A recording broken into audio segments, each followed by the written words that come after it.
যে মুখটা আমি সঙ্গীত গাই সেই মুখে তুই আঘাত করে দিলি, তোর মুখে আমি মুইটা দিমু। অর্ধেক বিড়ি হয়ে গেছে। রাজেন অনেক তৃষ্ণা পাইছে, একটাই কিছু নিয়ে আসো ঠান্ডা ঠান্ডা, সেগুলো শুরু হয়ে গেছে। ঠিক আছে 20 টাকা লাগালে আইস তোমার কাছে আসো না, কিছু টাকা নিয়ে এসে যাও। তোমার লাগালে আর যাও চালু চলো এবার সোডা স্প্রাইট দেন।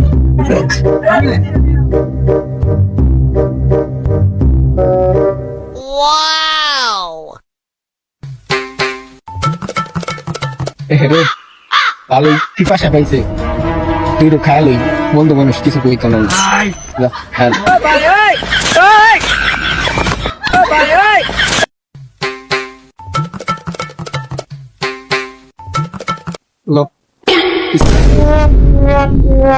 ওই বেটা এই স্প্রাইট তো আমরা খাই না, এটা তো এবার ইসরায়েলি পণ্য। বেটা মজুল মজু আমরা খাই না। মজু নিয়ে আসো যাও।